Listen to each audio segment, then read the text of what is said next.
ಏನೋ ಈ ನೇಚರ್ ನಮಗೆ ಕೊಡ್ತಾ ಇದೆ, ಪ್ರಕೃತಿನೇ ಕೊಡ್ತಾ ಹೋಗುತ್ತೆ.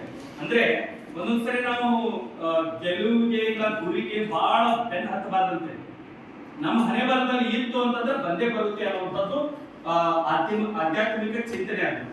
ಸೊ ನಿಮ್ಮ ಬ್ಯಾಚಿನವರಿಗೆ ಏನೋ ನೋಡ್ರಿ, ಯಾವ ಬ್ಯಾಚ್ ಬಗ್ಗೆನೂ ಈ ರೀತಿ ಕನಸು ಕಂಡಿಲ್ಲ. ನಾವು 625 ಅಂತ ಕನಸು ಕಂಡಿಲ್ಲ. ಆಮೇಲೆ ನೀವು 6ನೇಯಿಂದ ಏನಂತಂದ್ರೆ ಇವ್ರು ಮನಸ್ಸು ಮಾಡಿದ್ರೆ ಇವ್ರ ಕೈಯಿಂದ ಮಾತ್ರ ಆಗುತ್ತೆ ಸರ್ ಅಂತ ಅಂದ್ಬಿಟ್ಟು ಟೀಚರ್ಸ್ ಹತ್ರ ಡಿಸ್ಕಸ್ ಮಾಡ್ತಿದ್ವಿ. ಅದು ಅವಾಗಿನಿಂದ ಕನಸು ಐತಿ. ನಿಮ್ಮ ಬ್ಯಾಚಿನವರೇ ಸ್ಪೆಷಲ್ ಅಲ್ಲ, ಬಸು ಅವ್ರ ಬ್ಯಾಚ್ ಮತ್ತೆ ಇನ್ನೂ ಸ್ಪೆಷಲ್ ಆಗ್ತದೆ ನನಗೆ ಕ್ಯಾರೆಕ್ಟರ್ ಅಂತ ಬಂದ್ರೆ. ಬಟ್ ಬುದ್ಧಿವಂತಿಕೆ ಅಂತ ಬಂದ್ರೆ ನಿಮ್ಮ ಬ್ಯಾಚ್ನವ್ರು ವಿಶೇಷ, ನೋ ಡೌಟ್. ಆಯ್ತಾ? ಸೊ ಅದು ಎಲ್ಲ ತಂತಾನೆ ಸರ್ಕಾರದವರು ನಿಮ್ಗೆ ಸಹಾಯ ಮಾಡ್ತಾ ಇದ್ದಾರೆ. ಅಂದ್ರೆ ಕಡಿಮೆ ಮಾಡಿಬಿಟ್ರು ಮಾರ್ಕ್ಸ್. ಆಮೇಲೆ ಇನ್ನ ಇಂಟರ್ನಲ್ ಮಾರ್ಕ್ಸ್ ಕೂಡ ಯಾರಿಗೂ ಇಲ್ಲಿ 1 ಮಾರ್ಕ್ಸ್ ಕೂಡ ಕಡಿಮೆ ಇಲ್ಲ, ಅಂದ್ರೆ ಔಟ್ ಆಫ್ ಸಿಗ್ತಾ ಇದೆ.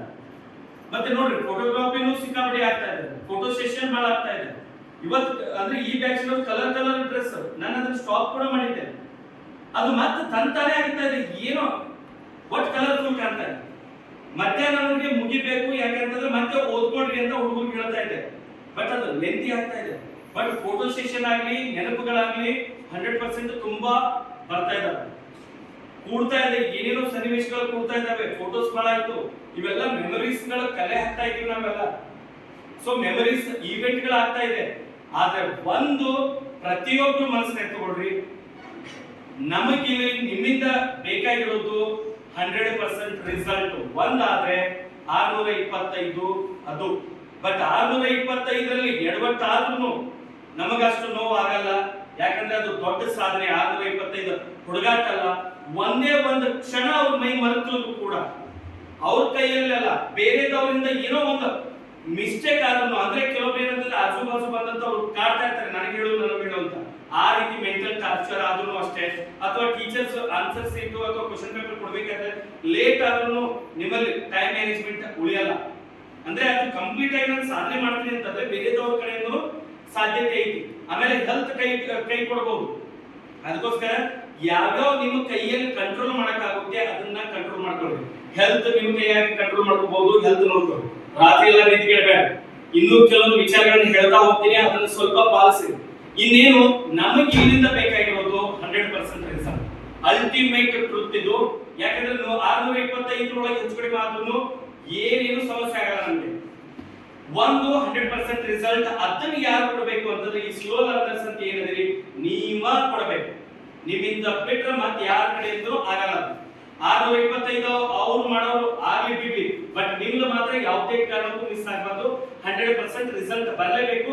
ಇನ್ನು ಮುಂದೆ ಯಾವುದೇ ಕಾರಣಕ್ಕೂ 1 ಸೆಕೆಂಡ್ ಮಿಸ್ ಆಗಬಾರ್ದು. ವೇಸ್ಟ್ ಮಾಡಬೇಡ್ರಿ. 40% ಮಾರ್ಕ್ಸ್ ತಗೊಳಕ್ಕೆ ಏನೇನ್ ಮಾಡ್ಯಾರೋ ಅದನ್ನ ಎಲ್ಲ ಹೆಚ್ಚಿಗೆ ಒತ್ತು ಕೊಡ್ರಿ. ಈಗ ಬಯಾಟ್ ಮಾಡೋದಕ್ಕೆ ಇರ್ತೈತಿ, ಅದನ್ನ ನಾಳೆ ಬಯಾಟ್ ಮಾಡ್ತೀನಿ ಅಂತ ಕುಂದ್ರಾಕ್ ಹೋಗ್ಬೇಡ ದಯಮಾಡಿ. ಎಲ್ಲಾ ಟೀಚರ್ಸ್ ಗಳು ಆಸೆ ಇಟ್ಟಾರೋ. ಸೊ ಎಲ್ಲಾ ರೀತಿಯಿಂದ ಕೈ ಕೂಡ್ತಾ ಇದೆ, ನೀಟಾಗಿ ಕೆಲಸ ಆಗ್ತಾ ಇದೆ. ನೀವು ಸ್ವಲ್ಪ ಶ್ರಮ ಹಾಕಿದ್ರು ನಿಮ್ಮಿಂದ ನಾವೇ 60% 70 ಅಂತ ಬೇಕಾಗಿಲ್ಲ, ಪಾಸ್ ಆದ್ರೂ ಸಾಕು, ಒಳ್ಳೆ ಅಂಕ ಅಂತ ಹೇಳಿದ್ರಿ. 40% ಆದ್ರೂ ಸಾಕು, ಒಳ್ಳೆ ಅಂಕ ಇದೆ. ಸೊ ಟಾರ್ಗೆಟ್ 40+ ಮತ್ತೆ 50+ ಬೇಕಾಗಿರೋದು ಸ್ಲೋ ಲರ್ನರ್ಸ್ ಇಂದ. ಇನ್ನು ಎವರೇಜ್ ದವ್ರಿಗೆ ಹೇಳ್ತಾ ಇದ್ದೀನಿ, ಎಲ್ಲಾ ಮಕ್ಕಳು ನಮಗೆ ಇಂಪಾರ್ಟೆಂಟ್ ಆಗ್ತಾ ಇದಾವೆ. ಯಾವ ಮಗುನು ನೆಗ್ಲೆಕ್ಟ್ ಮಾಡ್ತಾ ಇಲ್ಲ. ಗುಣಮಟ್ಟ ಕಾಪಾಡೋರು ಯಾರು ಅಂತಂದ್ರೆ ಎವರೇಜ್ ಮಕ್ಕಳೇ. ಸೊ ಒಂದ್ ವೇಳೆ ನಿಮ್ಮಲ್ಲಿ ಈಗ 10% ಡಿಫರೆನ್ಸ್ ಬರ್ಲಿಲ್ಲ ಅಂತಂದ್ರೆ ಗುಣಮಟ್ಟ ಹಾಳು ಮಾಡ್ತಾ ಇರೋದು ಎವರೇಜ್ ಮಕ್ಕಳು ಅಂತ. ಸೊ ನಿಮ್ನು ಏನ್ ನೆಗ್ಲೆಕ್ಟ್ ಮಾಡ್ತಾ ಇಲ್ಲ. ನಿಮ್ಮ ಸಾಮರ್ಥ್ಯ ಎಷ್ಟೈತೋ ಅದಕ್ಕಿಂತ ಹೆಚ್ಚಿಗೆ ಸ್ವಲ್ಪ ಪ್ರಯತ್ನ ಮಾಡಿ. ಇನ್ನು ಸ್ವಲ್ಪ ದಿನ ನಾವು ಯಾವುದೇ ಕಾರಣಕ್ಕೂ ಇಲ್ಲ ಸರ್ ನಾನು ಆಮೇಲೆ ಸ್ವಲ್ಪ ಪ್ರಯತ್ನ ಪಡಬೇಕಾಗಿತ್ತು ಅಂತ ನೀವು ಅಂದ್ರೂ ಪರವಾಗಿಲ್ಲ. ಅಂದ್ರೆ ಅಂದ್ರೂ ನಿಮ್ಗೆ ಲಾಸ್, ಅದು ಪಶ್ಚಾತ್ತಾಪ. ಅಂದ್ರೂ ನಿಮಗೆ ಯಾವುದೇ ಕಾರಣಕ್ಕೂ ಮತ್ತೊಮ್ಮೆ ಬರೀರಿ ಅಂತ ಯಾವ ಹೇಳಲ್ಲ. ಅದಕ್ಕೋಸ್ಕರನೇ ಮ್ಯಾಕ್ಸಿಮಮ್ ಟ್ರೈ ಮಾಡ್ರಿ ಎವ್ರಿ ಸ್ಟೂಡೆಂಟ್ಗಳು. ಮತ್ತೆ ಇನ್ನೊಂದು ಹೇಳ್ತೀನಿ, ಎಲ್ಲಾನು ಸಕ್ಸಸ್ ಆಗುವಂತ ಸಂದರ್ಭಗಳಿದ್ದಾಗ ಮನಸ್ತಾಪಗಳು ನಡೀತಾವೆ. ಮನಸ್ತಾಪ ಮಾಡ್ಕೋಬೇಡ. ಎಲ್ಲೋ ಒಂದು ಕಡೆ ನಾವು 100% ಕೊಡಬಹುದು, ಒಳ್ಳೇದು ಮಾಡಬಹುದು ಅಂತ ಅನ್ಕೊಂಡಾಗ್ಲೂ ಒಂದೊಂದ್ಸರಿ ಕೆಟ್ಟದ್ದು ಬರ್ತಿರ್ತೈತೆ, ಕೆಟ್ಟ ಗಳಿಗೆ ಅಂತ ಹೇಳ್ತೀವಿ. ಆ ರೀತಿ ನಮ್ಮ ಜೂನಿಯರ್ಸ್ ಬರ್ಬೋದು. ಯಾಕಂದ್ರೆ ಇಲ್ಲಿವರೆಗೂ ಜೂನಿಯರ್ಸ್ ಗಳು ಬೇಗ ಹೋಗ್ಯಾರ.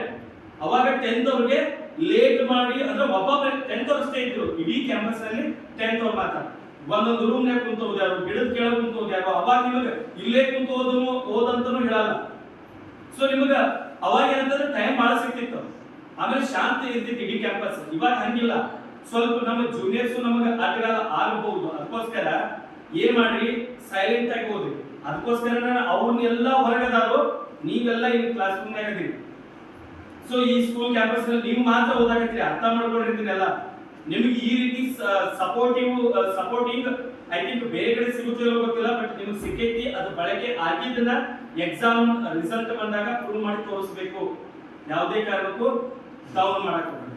ಇಡೀ ಬ್ಯಾಚ್ ಅಲ್ಟಿಮೇಟ್ ಐತಿ, ಎಲ್ಲಾ ರೂಪದಲ್ಲಿ ಐತಿ. ಅದನ್ನ ಪ್ರೂವ್ ಮಾಡ್ರಿ. ನೀವು ಹೌದಪ್ಪ ಎಲ್ಲಾ ಟೀಚರ್ಸ್ಗಳು ಇದೊಂದು ವಿಶೇಷ ಯಾಕೆ ಹೇಳ್ತಾರೆ ಅದನ್ನ ಪ್ರೂವ್ ಮಾಡಿದ್ರೆ ಆಗ್ತದೆ. ಇನ್ನು ಸ್ವಲ್ಪ ನೆಗೆಟಿವ್ ಥಾಟ್ಸ್ ಗಳು ಬರೋರಿಗೆ ಹೇಳ್ತೀನಿ, ಇನ್ನೊಂದು 45 ದೇವರಾಗಿ ಯಾವುದೇ ಕಾರಣಕ್ಕೂ ನೆಗೆಟಿವ್ ಹಾಕೋಬೇಡ್ರಿ. ಯಾರ ಬಗ್ಗೆ ಬರೆಯೋದಿತ್ತಂದ್ರೂ 45 ದಿನ ಆದ್ಮೇಲೆ ಹೊರಗಡೆ ಹೋಗಿ ಯಾರ ಬೇಕಾದ್ರ ಬಗ್ಗೆನೂ ನೀವು ಕಮೆಂಟ್ ಮಾಡಿ, ಬ್ಯಾಡ್ ಕಮೆಂಟ್ ಮಾಡಿ, ಅದೇ ಇಲ್ಲ. ಬಟ್ ಯಾವುದೇ ಕಾರಣಕ್ಕೂ ಇಲ್ಲ, ಒಂದು ಸೆಕೆಂಡ್ ಅನ್ನು ವೇಸ್ಟ್ ಮಾಡಬೇಡ್ರಿ. ಸೊ ಎಲ್ಲಾ ರೀತಿಯಿಂದ ಸಪೋರ್ಟ್ ಐತಿ. ಇನ್ನು 625 ಸ್ಕೂಲ್ ಮಾಡೋರಿಗೆ ವಿಶೇಷವಾಗಿ ಓದುವಂತ ಪ್ರಯತ್ನ ಮಾಡಲೇಬೇಕು. ಅದು ಹೆಂಗ್ ಗುರುತಿಸ್ತಾರಂತಂದ್ರೆ, ಇಲ್ಲಿ ಏನು ಕುಂತೀರಿ ಎಲ್ಲಾನು ಯಾವ ರೀತಿ ಗುರುತಿಸ್ತಾರೆ, ಸಾಧನೆ ಮಾಡಿದಂತವ್ರದೇ. ಈಗ ಎಷ್ಟೇ ಒಬ್ಬ ಟೀಚರ್ ಅದೀನಿ, ಮೊನ್ನೆ ನಾ ಮೋಟಿವೇಶನಲ್ ಕ್ಲಾಸ್ ಹೋದಾಗಲೂ ನಾನು ರವಿಚಂದ್ರನ್ ಅವರನ್ನ ಪ್ರಸ್ತಾಪ ಮಾಡಿದೆ. ಅವರು ನನ್ನ ಕ್ಲಾಸ್ಮೇಟ್ ಅಂತ ಹೆಮ್ಮೆಯಿಂದ ಹೇಳ್ಕೊಂಡೆ. ಆ ಮಗು ಅಥವಾ ಆ ವ್ಯಕ್ತಿ ಬಡವ, ನಾನು ಕಣ್ಣಲ್ಲೇ ಕಂಡಿದ್ದೀನಿ. ಆ ವ್ಯಕ್ತಿ ಹಾರ್ಡ್ ವರ್ಕರ್, ತುಂಬಾ ಹತ್ತಿರದಿಂದ ನೋಡಿದ್ದೀನಿ. ಆ ವ್ಯಕ್ತಿ ನನ್ನ ಹತ್ರನೂ ಪ್ರಶ್ನೆ ಮಾಡಿದ್ದಾರೆ, ಆದ್ರೆ ಸಾಧಕ ಆತ. ಆ ರೀತಿ ನಿಮ್ಮ ಬ್ಯಾಚ್ ನಲ್ಲಿ ಯಾರು ಒಬ್ಬರು ದೊಡ್ಡ ವ್ಯಕ್ತಿ ಆದ್ರೂ ಕೂಡ ಅದು ಇಡೀ ಬ್ಯಾಚ್ಗೆ, ಇಡೀ ಊರಿಗೆ ಹೆಮ್ಮೆ ಪಡುವಂತ ವಿಚಾರ. ಅದಕ್ಕೋಸ್ಕರ ಅವ್ರ ಹೆಸರು ನಾವು ಹೇಳ್ತೀವಿ, ಯಾಕಂದ್ರೆ ಅವ್ರ ಹೆಸರು ಹೇಳಿದಾಗ ನಮಗೂ ಗೌರವ ಸಿಗುತ್ತೆ. ನಾನು ಅದಕ್ಕೆ ಇತ್ತೀಚೆಗೆ ಒಂದು ಡೈಲಾಗ್ ಬಂದಿದ್ದೆ, ನಾನು ಹುಲಿ ಆಗ್ಬೇಕು ಅಂದ್ರೆ ಇನ್ನೊಬ್ಬರನ್ನ ಹೆಬ್ಬುಲಿ ಮಾಡ್ಬೇಕಂತೆ. ಸೊ ಅದು 100% ಸತ್ಯ. ಅದಕ್ಕೋಸ್ಕರ ಯಾರ ಕೈಯಿಂದ 625 ಆಗುತ್ತೆ ಅವ್ರಿಗೆ ಇನ್ನೂ ಪ್ರೋತ್ಸಾಹ ಮಾಡಿ. ಯಾವುದೇ ಕಾರಣಕ್ಕೂ ಮನಸ್ತಾಪ ಬೇಡ. ಬೆಸ್ಟ್ ಟೀಮ್ ಐತಿ, ಬೆಸ್ಟ್ ಬ್ಯಾಚ್ ಐತಿ. ಸೊ ಆದಷ್ಟು ಒಳ್ಳೆಯವರಾಗಿ ಹೋಗ್ರಿ, ಹೆಸರು ಮಾಡ್ಲೇಬೇಕು. ಇಟ್ಸ್ ಕಡ್ಡಾಯ.